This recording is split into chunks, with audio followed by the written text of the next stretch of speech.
নমস্কাৰ, মই পৰাগজ্যোতি আৰু এটা নতুন ভিডিঅ'লৈ মই সকলোকে স্বাগতম জনাইছোঁ। বৰ্তমান মই এতিয়া ফিল্ড গৈ আছোঁ, অলপ দুপাকমান দৌৰি দিওঁ ভাবিছোঁ। এতিয়া মেইন কথাটো হ'ল, আজি আমাৰ CM ছাৰ আহিছিলে কাৰ্বি আংলঙত কিবা মিটিং আছিলে। তাত মিটিং কৰিলে। মিটিঙত ক'লে যে 50,000 চাকৰি দিম এতিয়া, কিন্তু এইটো নক'লে যে কেতিয়া পাতিম সেইটো নক'লে। ক'লে যে 50,000 নতুন চাকৰি ৰিক্ৰুইটমেণ্ট হ'ব, এতিয়া বা পাছত সেইটো নক'লে। সেইটো এটা মন কৰিবলগীয়া কথা। আৰু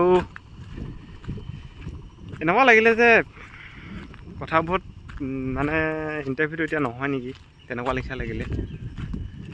কাৰণ তোমালোকে সকলোৱে জানাই যে অলপ দিন আগত ইলেকশ্যন হৈ গৈছে, ইলেকশ্যন ৰিজাল্ট দিছে। ইলেকশ্যন ৰিজাল্ট দিওঁতে এইখিনি যিখিনি মানে পাবলগীয়া মানে চিট আছিলে সেইখিনি নাপালে।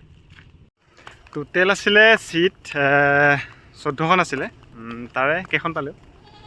চিট 11খন পালে ন, আৰু 3খন নাপালে।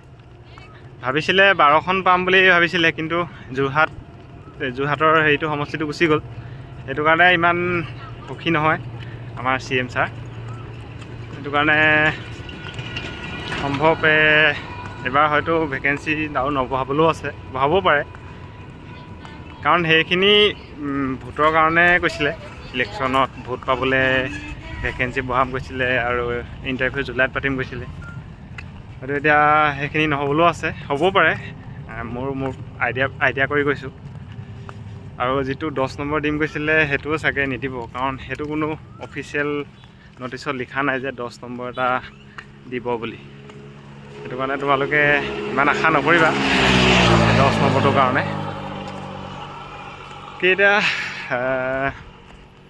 15 তাৰিখৰ কাৰণে ৰ'ব লাগিব। 15 তাৰিখে যিটো পাছিং আউট পেড আছে সেইটো তাতে গম পোৱা যাব কি হয়। আজি কেই তাৰিখ? 10 তাৰিখ হৈ গ'ল, আৰু 3-4 দিন আছে। সেইটোত আৰু কি কয় তাতে গোটেইখিনি ওলাব, ভেকেঞ্চি বাঢ়িব নে কি হ'ব।